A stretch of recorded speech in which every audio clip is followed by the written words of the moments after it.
আসসালামু আলাইকুম। News live 24 এর পক্ষ থেকে আপনাদেরকে জানাই স্বাগতম। শুরুতে থাকছে গুরুত্বপূর্ণ একটি ভয়ঙ্কর চাঞ্চল্যকর তথ্য। এদিকে শুরুতেই থাকছে বাংলাদেশের সাবেক প্রধানমন্ত্রী বেগম খালেদা জিয়া ও বিএনপির চেয়ারপারসন উন্নত চিকিৎসার জন্য আগামী 7 জানুয়ারি লন্ডনের উদ্দেশ্যে রওনা দিবেন। থাকছে বিস্তারিত। এদিকে থাকছে ঢাকা কলেজ ছাত্র দলের আহ্বায়ক কমিটিতে অবঞ্চিত ঘোষণা করে সড়কে আগুন জ্বালিয়ে বিক্ষোভ করেছে পদবঞ্চিত ছাত্র দলের নেতা কর্মীরা। থাকছে বিস্তারিত এবং সবশেষ জানিয়ে দেব লিবিয়ার নৌবাহিনী ভূমধ্য সাগর থেকে বাংলাদেশি অভিবাসন প্রত্যাশী সহ 82 জন জীবিতকে উদ্ধার করেছে 121 অভিবাসন প্রত্যাশী বহনকারী একটি নৌবাহিনী। এতক্ষণ শুনছিলেন শিরোনাম, এবার থাকছে বিস্তারিত। বিএনপির চেয়ারপারসন বেগম খালেদা জিয়া উন্নত চিকিৎসার জন্য আগামী 7 জানুয়ারি লন্ডনে যাওয়ার প্রস্তুতি নিচ্ছেন বলে জানা গিয়েছে।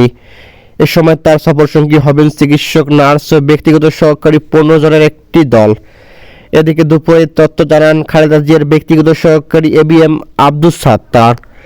তিনি বলেন, খালেদা জিয়ার বিদেশ যাওয়ার দিন এখনও চূড়ান্ত হয়নি, তবে 7 জানুয়ারি ঘিরে প্রস্তুতি নেওয়া হচ্ছে। খালেদা জিয়া লিভার সিরোসিস আক্রান্ত, চিকিৎসকরা জানিয়েছে তার লিভার প্রতিস্থাপন প্রয়োজন। এছাড়া অনুবয়সী খালেদা জিয়া দীর্ঘদিন ধরে হৃদরোগ, ফুসফুস, কিডনি, অর্থোরাইটিস, ডায়াবেটিস সহ বিভিন্ন জটিলতায় ভুগছেন।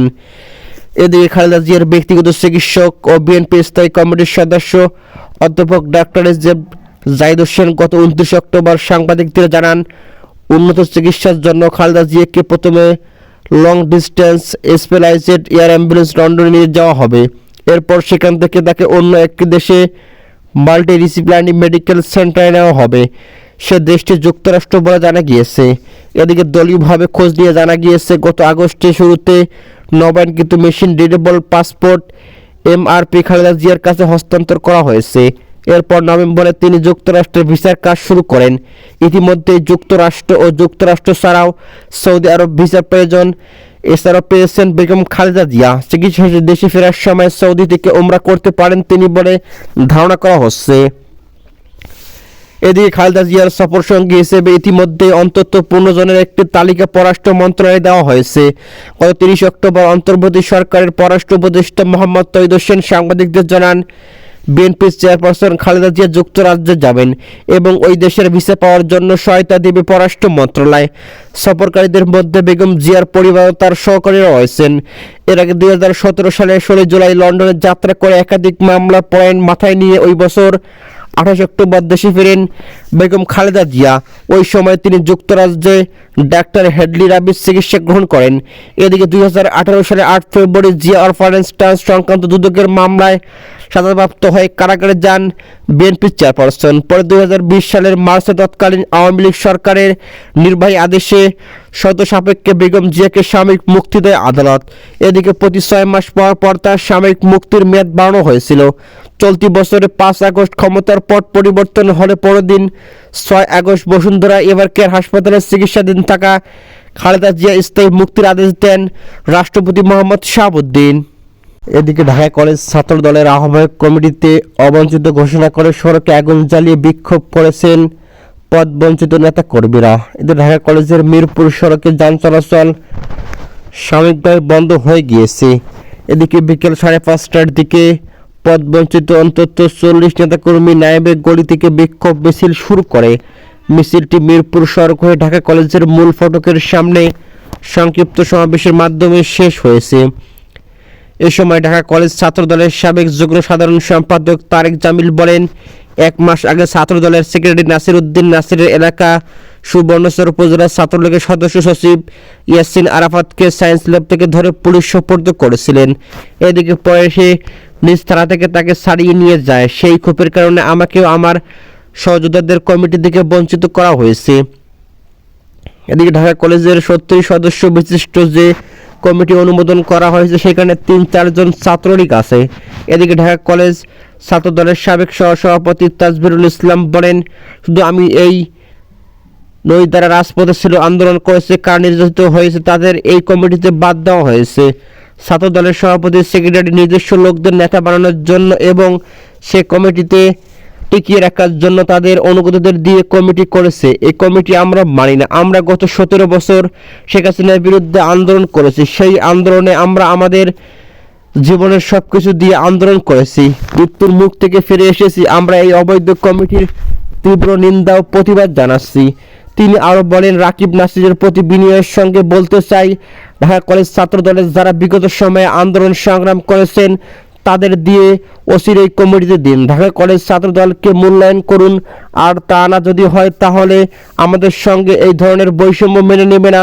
হুঁশিয়ারি করে বলতে চাই, আমাদের শরীরে যতক্ষণ পর্যন্ত রক্ত থাকবে ততক্ষণ পর্যন্ত আমরা আমাদের ন্যায্যতা ফিরে পাওয়ার আন্দোলন চালিয়ে যাব। এদিকে লিবিয়ার নৌবাহিনী ভূমসাগর থেকে বাংলাদেশের অধিবাসন প্রত্যাশী সহ 82 জন জীবিতকে উদ্ধার করেছে। এদিকে 121 অভিবাসন প্রত্যাশী বহনকারী একটি নৌকা 18 ডিসেম্বর ভূমধ্যসাগরে ক্ষতিগ্রস্ত হয়ে লিবিয়ার নৌবাহিনী ঘটনাস্থল থেকে 82 জন জীবিতকে উদ্ধার করা হয়েছে। কমপক্ষে 15 জনের মৃতদেহ উদ্ধার করেছে। উদ্ধার ব্যক্তিদের মধ্যে 8 জনের মরদেহ সহ 32 বাংলাদেশি অভিবাসন প্রত্যাশী আছেন, বাকিরা এখনও নিখোঁজ। এদিকে পররাষ্ট্র মন্ত্রণালয়ের জনকূটনীতি অনুবিভাগের মহাপরিচালক ও মুখপাত্র মোহাম্মদ রফিকুল আলম এসব তথ্য জানিয়েছেন। তিনি জানান, জীবিতদের মধ্যে বর্তমান ত্রিপুরা থেকে 80 কিলোমিটার পশ্চিমে জাওয়াইয়া শহরে রাখা হয়েছে। মৃতদেহের পাবলিক প্রসিকিউশনের তত্ত্বাবধানে জাওয়াইয়া হাসপাতালে রাখা হয়েছে। এদিকে নিখোঁজদের মধ্যে আরও বাংলাদেশি নাগরিক থাকতে পারেন বলে শঙ্কা করা হচ্ছে। নিহত বাংলাদেশিদের পরিচয় শনাক্তের জন্য বাংলাদেশ দূতাবাস কাজ করছে। এদিকে নিউজিল্যান্ডে বাংলাদেশ হাই কমিশনার খোলা নিয়ে মুখপাত্র মোহাম্মদ রফিকুল আলম বলেন, কোনো দেশে মিশন খোলার বিষয়ে বহু বিষয় যাচাই করা হয়। কোনো একটি জায়গায় কম সংখ্যক বাংলাদেশি থাকলে সে জায়গা গুরুত্বপূর্ণ হতে পারে। যেমন মিয়ানমারে 250 থেকে 300 বাংলাদেশি থাকেন, তবে মিয়ানমারে বাংলাদেশি মিশন খোলার গুরুত্ব অন্যরকম। এদিকে নিউজিল্যান্ডে 10,000 বাংলাদেশি আছেন, তাদের সেবা দেওয়া হয় অস্ট্রেলিয়া থেকে। একটি সহজসাধ্য নয় বলে, ফলে সেখানে একটি আবাসিক মিশন থাকলে বিষয়টি সহজ হবে।